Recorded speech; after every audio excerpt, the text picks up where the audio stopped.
99% எப்படி உணவு கிடைக்கும்? ஒரு நாளைக்கு 30 விவசாயி தற்கொலை பண்ணிக்கிறாங்க.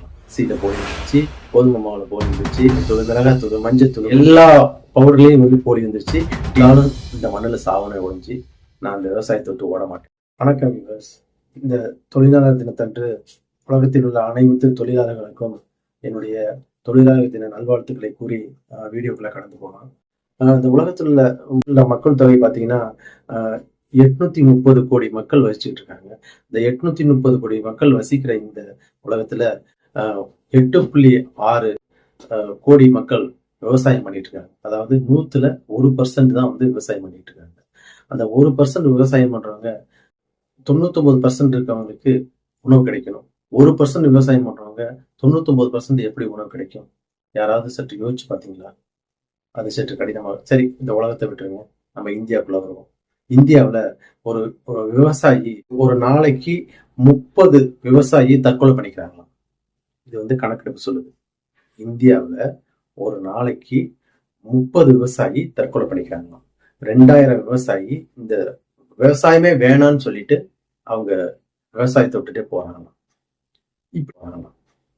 இப்படி போறாங்கன்னா அப்ப இந்த விவசாயி ஏன் இவ்வளவு கஷ்டப்பட்டு இவ்வளவு கடினமா இந்த வேலையை இந்த விவசாயத்தை செஞ்சுக்கிட்டு இருக்காங்க? அதாவது உலக கணக்கெடுப்பு என்ன சொல்லுதுன்னா, இந்த அதிகமா வந்து உழைக்கிறது 20ல இருந்து 22 மணி நேரம் அதிகமா உழைக்கிறது விவசாயிகள் சொல்றாங்க. ஆனா அவங்களுக்கு என்னமோ கிடைக்கிறது பூரா ஏமாற்றம், ஒரு கஷ்டம், துன்பம் இந்த மாதிரிதான் கிடைக்குது. ஏன்னா மூலப்பொருளை பாத்தீங்கன்னா ரொம்ப அதிகமான விலை கொடுத்து தான் வாங்குறாங்க. அப்படி அதிகமான விலை கொடுத்து வாங்கி கடினமா உழைக்கிறாங்க. தன்னுடைய பிள்ளைகளை சரியான முறையில படிக்க வைக்க முடியல, தனக்கு சரியான உணவு கிடைக்கிறது இல்லை. இந்த மாதிரி பல பிரச்சனைகள் மத்தியில அவங்க வாழ்ந்து இந்த விவசாயத்தை செய்யறாங்க. விவசாயத்தை செஞ்சு அந்த விவசாயத்தின் மூலமா வர அந்த தானியத்தை கொண்டு போய் அவங்க விற்க போறப்ப அங்க வந்து சரியான விலை கிடைக்கிறது இல்லை. அவங்க போட்ட எக்ஸாம்பிள் 1 லட்சம் ரூபாய் செலவு பண்றாங்கன்னா ஒரு 65,000 70,000 தான் கிடைக்குது. அதுல பாத்தீங்கன்னா 25,000 30,000 லாஸ் தான் ஆகுது. ஆனா அப்படி இருந்தாலும் அவங்க வந்து வேற வழி இல்லாம இந்த விவசாயத்தை வந்து அவங்க பண்ணிக்கிட்டு இருக்காங்க. இந்த விவசாயத்தை பண்றதுனால அவங்களுக்கு நிறைய பெரிய நஷ்டம் தான் நடக்குது. விவசாயி தானே, அவங்களுக்கு நஷ்டம் வந்தா நமக்கு என்ன? அவங்க நஷ்டம் அடைஞ்சிட்டு போறாங்க அப்படின்னு நம்ம நினைக்கிறோமா? இல்ல நீங்க நினைக்கிறீங்களா? ஆனா அவங்களுக்கு அது நஷ்டம்தான், கஷ்டம்தான். பல தற்கொலைகளை அவங்க சந்திக்கிறாங்க. ஆனாலும் அதுல இன்டைரக்டா நாமளும் பாதிக்கப்படுறோம். நம்ம என்ன இன்டைரக்டா பாதிக்கப்படுறோம்?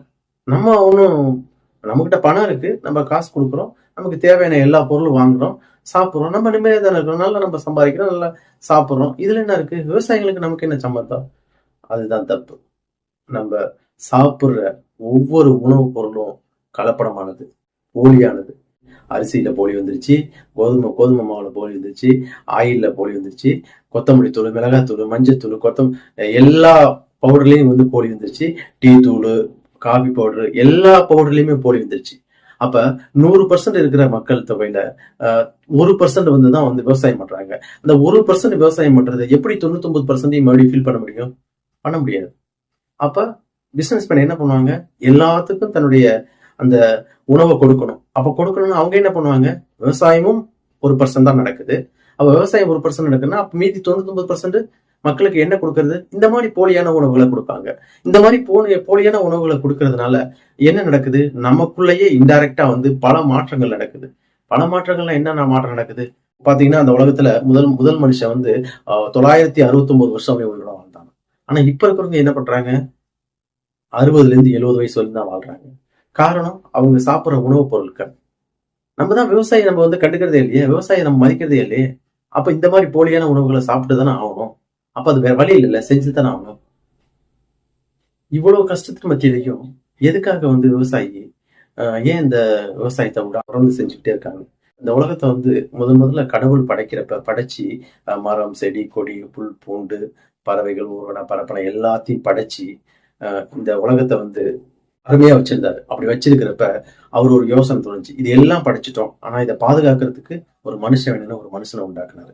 அந்த மனுஷனை உண்டாக்கி அந்த மனுஷன் எல்லா பொறுப்பையும் கொடுத்து நீ எல்லாத்தையும் பாத்துக்கன்னு சொல்லிட்டு அவருக்கு ஒரு தொழிலை கொடுத்தாரு. என்ன தொழில்னா, நீ வந்து இந்த நிலத்தை எல்லாம் சமப்படுத்தி இதுல விவசாயம் பண்ணி இந்த விவசாயத்துல கிடைக்கிற அந்த தானியத்தையும் அந்த உணவையும் எல்லா மக்களுக்கும் கொடு அப்படின்னு சொல்லி அன்னைக்கு அந்த விவசாயிகள் கொடுத்தாரு. அப்படி கொடுத்த அந்த தொழில் தான் இன்னைக்கு விவசாயம்.